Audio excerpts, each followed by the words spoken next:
And then you look at the world of entrepreneurship. If there's not always a new goal, then there's always a new project and there's always something on the horizon. We're always forward moving. And it's like, at what point do we put the brakes down and when do we stop? We've never been taught that it's okay to do that. We've also never been shown that we can do that and still be successful. Hi guys, I'm Jenna Kennedy and I am so excited to be on this series with you. I honestly don't even know what to call myself nowadays. I once upon a time was a 7-figure business coach, and then I went through this massive season of, you could say, burnout, but really rediscovering who it is that I am and the work that it is that I want to do in this world. And so I'm breaking into a completely new industry. And honestly, at this season in my life, I'm living, I'm learning, I'm growing a human, and I'm just bringing people along on that ride and on that journey to really build a life and a business and a legacy and an impact that is so uniquely yours and nobody else's. So come on along. I'm excited to be on this series and see you there. Hey, I'm Taylor Davis. Welcome to Wildly Satisfied. I hope you enjoy the show.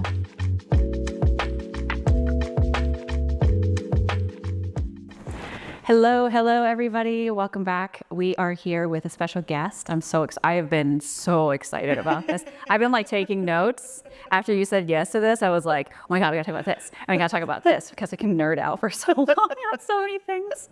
I'm excited too. I'm so excited. So we're here during this season to talk about nervous system regulation, being a feminine CEO, being a feminine leader. And in this series, we're gonna dive into some really practical tools and stories around, honestly, the realities around owning a business, especially as a woman, that are probably not talked about very much, and what it really takes, and the recovery and the burnout and the things that happen, as well as how we can move forward where we don't have to go inside of that model and system and way of being. And so I am here with a very special guest. So excited. This is Jenna Kennedy. If you would like to introduce yourself. That's me. Hi, I'm Jenna. Nice to meet you. Yeah, I mean, I love what we're diving into today. You know, I've gone on quite the journey through any type of leadership, business building, feminine, masculine, burnout, to depression, to coming out on the other side and being lost as ever before. And it's like, well, who am I now? And so I'm excited to dive into all the things that we're going to dive into, and hope and pray that it really supports people in wherever it is that they're at in their journey. I love that. Well, will you tell everybody a little bit about your name, what you do, a little bit of your backstory to give some context? Yeah. I'm like, ooh, how far back do we want to go? Well, I know that you have a recent story more around the burnout theme, which we can definitely go into. But if you want to dive into a little bit just of when you started your business, what was it like? Yeah. You know, who you are, what you do, maybe how that shifted a little bit briefly. And then, I love it. And then go into I love it. Well, I started my business on accident. Most people don't know that. I never planned on becoming an entrepreneur. It was not plan A, B, C, D, E, F, or G. I wanted to become a principal because I wanted to help as many kids as possible. I was a teacher for 8 years and really deep into the education system, master's, ed specialist degree, wanted to become a principal. And then one day I realized that I could help people just teaching them what I knew about fitness and nutrition. I had overcome an eating disorder, and I had really healed my relationship with my body, with food, with exercise. And I became certified as a nutrition coach just so that I could learn more about myself. But then I just ended up helping a bunch of people because I just started posting things online. And as it goes. Right, as it goes. It just keeps happening. Yeah, just very typical projector fashion. All of a sudden people were paying me, and I got to this place where I realized that entrepreneurship was actually a path that I could take in life. Never knew that it was available before. We're both from the Midwest and Michigan, and it wasn't really a thing to be an entrepreneur. No, that was such a out there. You don't talk about that. Being an entrepreneur is not an option. You go in the system and you work and you put a smile on your face and you retire one day and that's it. Yeah. And that was my path. I had it all planned out. I knew exactly where it was gonna lead, and I knew I could do it. And I found the world of entrepreneurship, and I was like, I can help people and I can teach people in different ways. But then I also could live this life that I never knew was possible. I could travel and make all this money and I don't know, get on a plane and go somewhere in the middle of April when you wouldn't be able to. And so I became an entrepreneur then. And my path into entrepreneurship, I think many people's paths are very unconventional when they say yes to entrepreneurship. And I didn't realize how unconventional it was going to go, because I started off helping women lose weight and heal their relationship with food. And I was really big into health and fitness. And then I was really good at it. And so people were like, can you help me build my business too? And so I just did, right? I've always kind of followed the way and the path in which I could most help people. And I became a business coach, and I crushed it. I built my company to 7 figures for 2 years in a row, and it was amazing. I was making more money than I ever even realized I could ever make in my entire life. And then one day I didn't want to do it anymore. And it shocked me, because I've been a high achiever my entire life. I've been a go-getter my entire life. I've been like the unachievable goal setter my entire life. And here I am having $1 million a year business. And I woke up one day being like, I don't want to do this anymore. And I've always intuitively listened to myself. And there was a mix between shutting it down and, you know, God, source, universe, whatever you believe in, just kind of letting it crumble day by day. And I recognized that I was super burnt out. You know, I didn't think I was. That's the big thing. I did not think I was, but I was. And that led to a major, deep, dark depression, and kind of left me questioning my direction that I wanted to go in life. Yeah. And that's taking me to where I'm at now, that I'd love to tell you I know where I'm going. I know where I'm going, but I'm not quite there yet. I'm very much still in the creation phases of it. I love that you brought up, first of all, thank you, because that was such like a succinct and beautiful way to talk about like so many years. I'm like, good, I'm glad. I was like, well, how far are we going? Going back, yeah, yes. No, what you said around like, you didn't know that you were burning out. Like no, because, and I think a lot of people can really relate. I definitely can, because burnout is such like a normalized thing in our culture. Sure. It's how we operate. Yeah. So I know from my perspective, and I'm looking back and really sitting down to think about this season and what I wanted to bring to the world, I had burnout for most of my life. Right. One really significant story, which I can go into in a little bit, but my entire life of being the overachiever, of constantly being stressed, even as a child, even growing up, 100%. School, everything. It's so normalized to live in a burnout way of life. Yeah. When it's like, actually, that's not how we're supposed to live. No. So when we get into entrepreneurship, and same situation, it's so funny because I was like, oh yeah, we're both from Michigan, we're both projectors and human design. You know, I mean, your story is definitely different than mine, but we've all both had burnout. And it's just amazing to me, because when you get into entrepreneurship, you're like, oh my God, I fell into this and I'm figuring it out. And the one way you know how to do it is like, go all in, hustle, right? And that's the model that we've been really shown. And so, but then it does lead to burnout. And I think that's, for a lot of, at least what I call feminine-based entrepreneurs, it sometimes hits harder.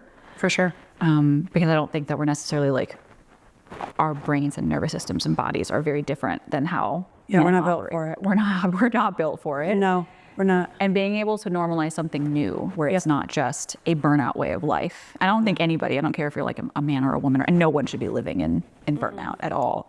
No. So no, I love this. I feel like, what were some of the things that you noticed when you were like, oh, I didn't realize it was happening, but when it did start happening, what was that? What were some of the things? Well, the first thing was that nothing was driving me, which was so odd to me, because I was driven by pretty much anything. Like, you wanna compete, a dollar amount, like a new status, a new recognition, a new goal. Like, I was driven by anything. And I kept waking up and I was like, why am I uninspired? Why am I unmotivated? Like, I was never a lazy person, lazy.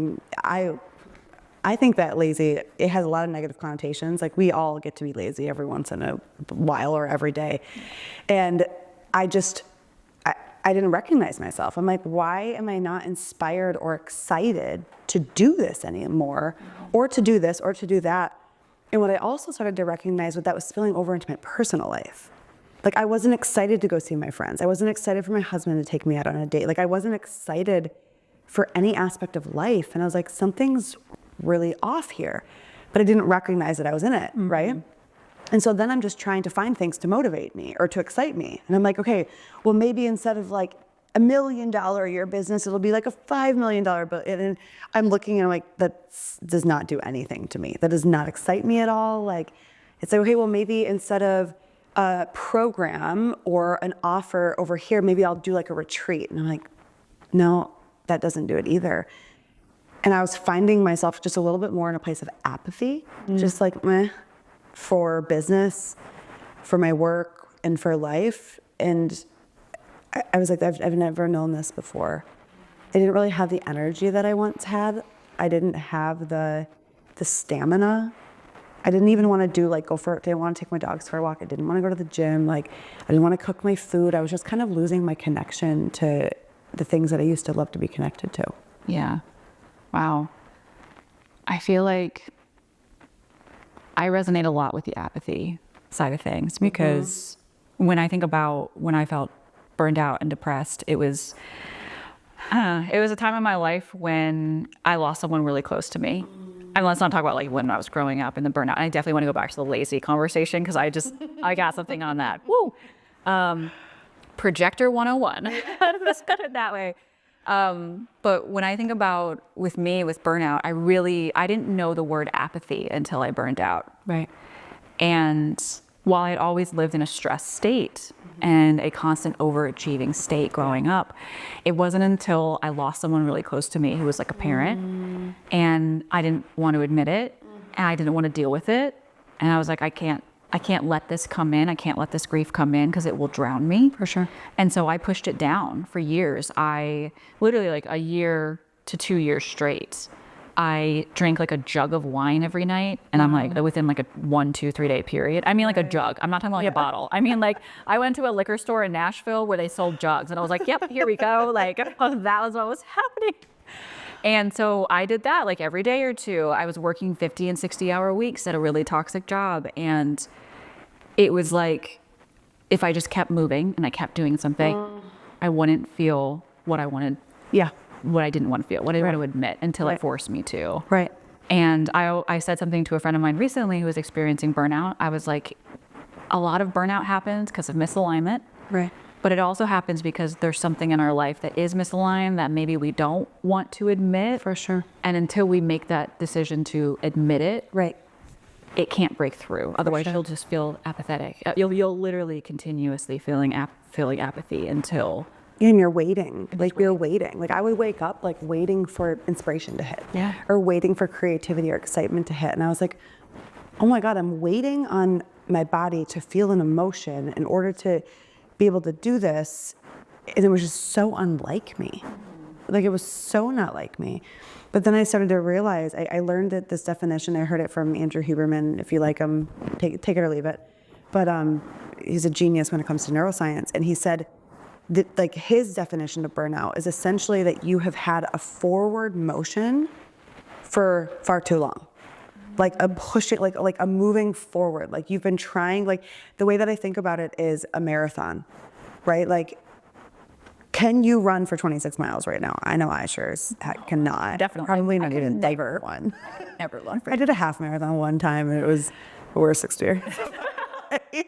Like, I don't know why I did For that. all you runners out there, I applaud you. Dude, That's hell. I'm so impressed with you. I'm so impressed with you if you're a runner. But like, that's what he says. It's like, it's forward motion for too long. We are not meant, humans, man or woman, to just continuously move forward and continuously go forward. Like we need rest. We sleep every single night, right? We need relaxation. Our body needs that because that's how it recovers. But when we are looking at our society in general, not even entrepreneurship, values success over peace, right? Values continued forward motion over seasons of calm. And then you look at the world of entrepreneurship. Holy moly. Oh, yeah. If there's not always a new goal or a new milestone, then there's always a new project. And there's always a new idea, and there's always new social media content to create, and there's always new podcasts to record, and there's always something on the horizon. We're always forward moving. And it's like, at what point do we put the brakes down and when do we stop? We don't want to because we're attached to, we've never been taught that it's okay to do that. We've also never been shown that we can do that and still be successful. That right there is perfect because that's part of what earlier when you were saying, I was like, oh, I'll do a bigger goal. Let me do a $5 million a year business or whatever it is. It's so crazy to me because I've worked with a lot of entrepreneurs. You have as well, especially women. And part of why, like, I built Wildly Satisfied is, one, I want people to be able to see different versions and different models of what success can look like. For sure. And it's like, no, we don't actually have to do business this way. Yep. And also, something that I approach, because I'm really into the feminine approach to business, is whenever I think about it, it's not like, oh, the success of us from $1 million business to a $5 million business. Because I used to set goals like that. And then I'm like, okay, why is this not feeling fulfilling? Right. Why am I burned out? Right. What's happening? Shouldn't I go bigger? Shouldn't I go higher? Okay. And it just never really made sense to me. And then when I shifted it to look at, okay, well, but what does freedom feel like in my business? What does peace feel like? And to me, I always say that that's the feminine approach. It's like the pleasure, the turn on, the freedom, everything. That's the approach, because the feminine is the epitome of creative, free, playful energy. Right. And so if we approach our businesses of like, okay, but what is a free life where I feel amazing, and then the business comes in to be able to support that, or how do I approach my business that way? Yeah. Because when I started shifting that, I realized that a lot of the things that I did that burned me out started to disappear. Because I always went through that lens. And then my beautiful masculine was like, okay, if that's the playful energy we're going to go in, we're going to move from that. And I loved that. And so when you started talking about, well, I just set a bigger goal. Yeah. It's like, probably don't do that, especially if you're going into, if you're like any parts of depression or apathy or feeling burned out or just feeling a little burned. Yeah. Like, you don't have to be or wait till you're completely burned out to think about these things if you just start catching it. And so you said there was some things around apathy. What were some of the other things that you noticed in terms of like when you were starting to burn out, if you can look back? Yeah, I mean, like, unmotivated, uninspired, unexcited, definitely apathetic, but also I was just more tired. And the things that I used to be interested in, I just weren't really anymore. I was a part of a couple different entrepreneurial like groups, you could say, masterminds, communities. And like, I didn't care to be in there anymore. I didn't like the conversations I was having with friends at the time. Like, I didn't want to have them anymore. A lot of my friends at that time were really my peers in the space, and the conversations were all centered around business and business growth and enrollment and new ideas. And I was like, I'm over it. Like, I'm over these conversations. Like, hey, how's life? Like, how's your marriage? How's life? I didn't want to talk about any of the things that I care to talk about anymore. And that's what was weird too, because I was a business coach and I worked with hundreds and probably thousands of women over the course of all my programs throughout the world, actually. And like, I wasn't inspired to talk about launch plans or content creation or how much money you want to make and how we're going to backward design this and all these systems and structures. Like, I was just burnt out of everything. Like, nothing it was like I just kind of went to bed and woke up one day and it was like I had a whole new operating system that didn't look anything like this before. And it confused me, because so much of my life for years and my identity and my forward motion, like, it was all centered around my company and how much I helped people and how much money I made. And when you stop and you look at all of that and you're like, none of this is doing it for me anymore, you then question your entire identity. Yeah. It's like, who am I if I'm not a 7-figure business coach? Like, who am I if I'm not helping people every single day with my Instagram content or in my programs or my one-on-one offer? Like, who am I? And when you start to dismantle, it's like the burnout, right? And then you're really left with that questioning. And I mean, I'm not a mental health expert, but I can only talk about my experiences, and then also the experience that I know many other women have been on, and men as well. You see this with men just as much as women, is that then when you're questioning these structures and these personas that you've created around your company and around being a CEO and around being a leader, and those structures start to dismantle, that's when the depression and the mental health game starts to play a role. Because you don't know who you really are anymore, because you're not who you used to be. That's my favorite Jim Carrey. He's got my favorite quotes and everything on depression and mental health as it relates to this. And he says, depression is simply what happens when the old avatars that you've created for whatever reason don't want to play the game of life anymore. And so the personas and the personalities start to fall away, and then you're left asking yourself, well, who am I without any of this?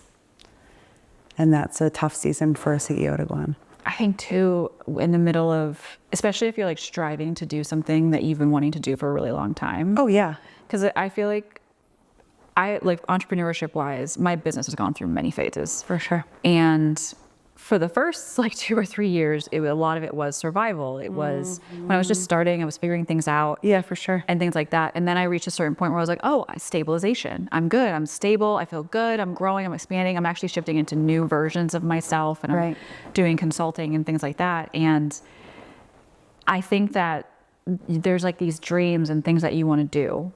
And you're so dedicated to have that. You're like, but I want this. I want to have this. And then there's a part of you when you're burned out because the way you're going about it, you can still have that or a different version, or maybe it will fall away. Yep. We don't know. It depends on, is that yours? Is it someone else's? There's so much in there. But I feel like when you've been so just committed to this dream and this way of doing something and the vision that you have, when you stop and go, okay, but first of all, is that mine? Or is that somebody else's idea? And then when you start to go, okay, I still want some semblance of this, but how am I going to do it? I'm depressed. I have burnout. I have all these things. And then sometimes you have to let it go in the way of what you thought it was going to be. Otherwise, you're going to fall apart if you try to go forward. And there's a little bit of a grief there. For sure. In terms of like. So much grief. Yeah. You're like, wait, what? What? But I put some effort into this. Like, I worked so hard. What do you mean? Yeah. Yeah, so much grief. It's so much. And I feel like we could go so deep into this, and I want to definitely continue. I want to touch really quickly on the lazy thing. Yeah. Because every time I hear the word lazy, I said this in other episodes, but I feel like you're a projector, so you just understand this so much better. I always say, because my dad, lovingly, he's a manifester, by the way. He didn't know this. He doesn't know he's a manifester. He doesn't know anything about human design. But I'm like, why? Like, he used to look at me and be like just offhand, like, oh, you're so lazy, Taylor. Yeah. Laugh it. Like, it was like a joke. And I internalized that a lot. Of course. Which made no sense because I was like the highest achieving child. I always had a full-time job. I went to school. I did all the things. Like, I, helped multiple people run their business, and I run my own whole thing. So never in a day of my life have I been lazy. For sure. The way that like the world says lazy, right? Yeah. But it's hilarious to me because when I found out that I was a projector in human design, I was like, oh, I'm a successful lazy bitch. Okay.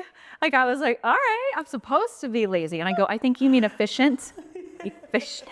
Like, there's obviously always times for rest. Yeah. Rest, everybody should rest. But when I saw that, I was like, oh, I'm actually meant to be, quote unquote, this world's version of lazy because we can show the world how to do it a different way. For sure. In a way that happiness or joy or satisfaction or peace or whatever it is. And I just really love that. And so I think what would be great is like, was there any shift for you? First of all, when you found out you were a projector, God, yeah. Okay. And what was your relationship with the lazy side of things? Well, when I was projector in 2000, I started studying, getting into my human design in 2019,